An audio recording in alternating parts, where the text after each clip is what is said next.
Chers amis, shalom uvracha. Alors aujourd'hui, nous avons une question de Orly concernant justement les shidduchim. Shalom Rav. Que dit la Torah lorsqu'on hésite entre deux personnes pour se marier et fonder une famille? Sur quels critères précis doit-on se baser, surtout quand les deux personnes semblent bien à différents niveaux? D'ailleurs, on parle de quoi? On parle d'une jeune fille, d'accord, qui a deux shidduchim qui se présentent devant elle. Elle a deux personnes qui sont très bien, d'accord, chacun avec ses points différents, mais que tous les différents, ils sont très bien. Ça veut dire si elle était capable de se mettre avec les deux, elle l'aurait fait. Bon, ça c'est entre parenthèses, d'accord. Et les deux personnes en question sont au courant que j'hésite entre eux. Et je ne les rappellerai que lorsque mon choix sera fait. Je vous remercie d'avance de votre réponse et je reste à votre disposition si vous souhaitez plus de renseignements à leur sujet ou à mon sujet. Alors, pour essayer de répondre à cette question, Rabotai, il faut savoir une chose. C'est que, d'abord, il faut savoir une chose que c'est une très très très grande erreur, d'accord, de se mettre dans une situation où on est obligé de choisir entre deux personnes. C'est la plus grande erreur. Imaginez toutes les personnes qui font plusieurs shidduchim. Ou alors, c'est impossible. Pourquoi? Parce qu'on a tous des bons côtés, des mauvais côtés. Et donc, c'est impossible, ça devient encore déjà, c'est compliqué déjà de prendre un choix sur un. Alors, imaginez quand il y en a 2, 3, 4, 5.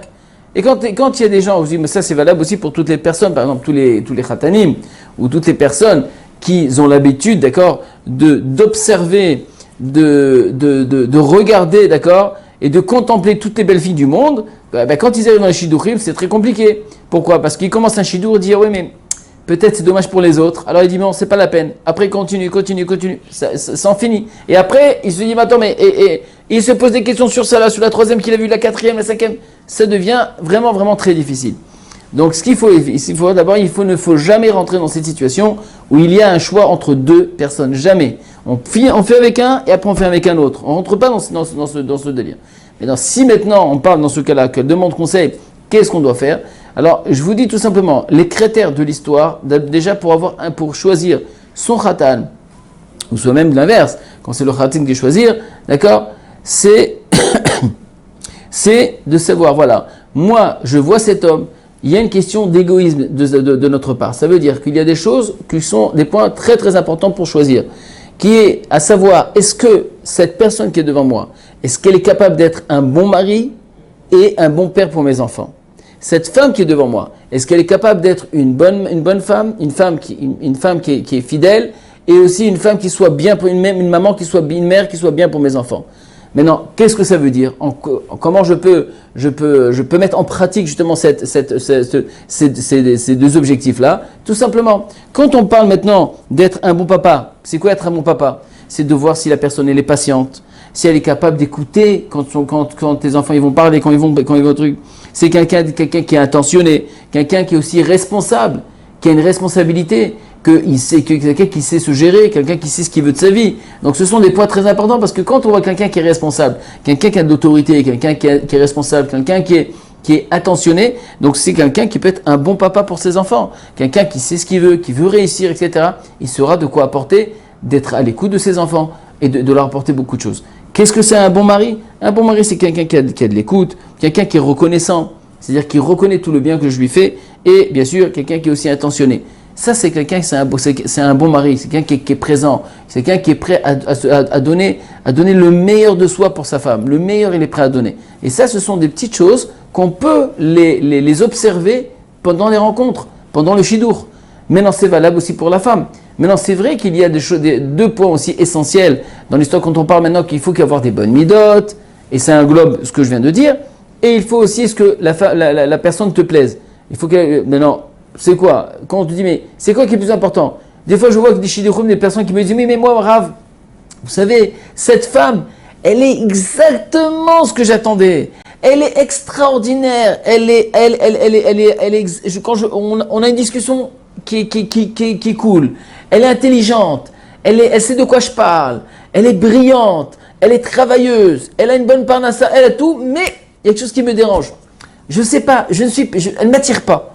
Ah, je comprends pas. Avec tout ça, elle ne t'attire pas. Pourquoi? Elle ne t'attire pas. Pourquoi? parce qu'elle ne te plaît pas ou elle ne t'attire pas, ou alors c'est pas la Miss Monde, ou alors parce que tu commences maintenant à faire comment ça s'appelle, des comparaisons avec d'autres filles que tu connais. C'est la grande question. Mais ça, ce n'est pas moi qui peux répondre à cette question.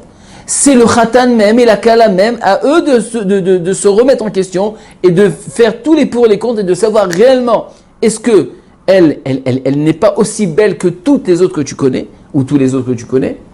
Et est-ce qu'elle n'est pas, aussi, est-ce qu'elle te déplaît, elle ne te plaît pas du tout, ou alors non, elle te plaît, ok, mais c'est pas la Miss Monde, ok, mais de toute manière il y aura toujours des plus belles.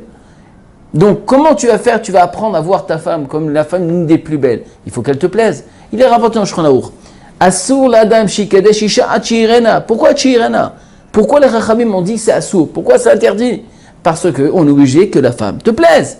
Donc, il faut savoir que les deux points sont importants, même les traits de caractère et même la beauté. Mais c'est vrai aussi qu'au niveau de la femme, il faut que le mari lui plaît, mais elle mettra plus l'accent dans ses midotes et de ses traits de caractère parce qu'elle a besoin justement de cette attention, de toutes ces bonnes midotes-là.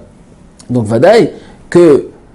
Et du côté du mari aussi, c'est vrai que les deux choses sont importantes, qu'elle ait des bonnes midotes, qu'elle soit quelqu'un, etc., mais il ne faut pas négliger, chas v'shalom, d'accord, l'aspect physique, est-ce qu'elle me plaît à mes yeux? Pourquoi? Parce qu'il nous faut savoir une chose, que c'est des points qui sont extrêmement importants, et que quand on commence, on vient sous la choupa, déjà avec un matzav bedi avad, c'est-à-dire de cas de force majeure, d'accord? Alors à ce moment-là, déjà la vie nous réserve beaucoup d'obstacles et beaucoup d'épreuves à passer ensemble. Donc si déjà à la base j'ai déjà un problème, alors qu'est-ce qui va rester après? Comment je vais gérer les autres problèmes? Donc il faut savoir de rentrer l'echatrila, c'est-à-dire que je suis heureux, je suis content de rentrer. Mais ça rabotait, c'est pour ça qu'il est conseillé de prendre des shidduchim très jeunes. Ne pas attendre à 28 ans, 30 ans et tout ça pour se marier. Parce que ça devient toujours de plus difficile, on est toujours de plus compliqué. Plus on avance dans l'âge, et plus de complications. Pourquoi? Parce que je suis en train de comparer tout le temps. Et la comparaison, elle tue la personne. Parce que je n'arrive pas à me focaliser, à être très objectif sur ce que je vois devant moi. Donc même si elle me plaît, mais je suis en train de comparer à autre chose, j'ai un problème, je suis bloqué à ça. Donc Rabotai, le moins de faire attention aux autres et de se focaliser et d'apprendre à être très objectif, de savoir est-ce qu'elle est capable d'être c'est une bonne mère, ça peut être une bonne maman pour mes enfants et une bonne femme. Est-ce qu'elle est capable d'être un bon papa et un bon mari? C'est ça le plus important. Azir, Rassom, je reste avec ces petits conseils. Et bien sûr, n'hésitez pas, une alliance éternelle, de lire le livre, d'accord? Et là-bas, vous avez exactement toute la recette pour fonder un bon foyer, pour choisir son partenaire et pour réussir sa vie. À la prochaine fois.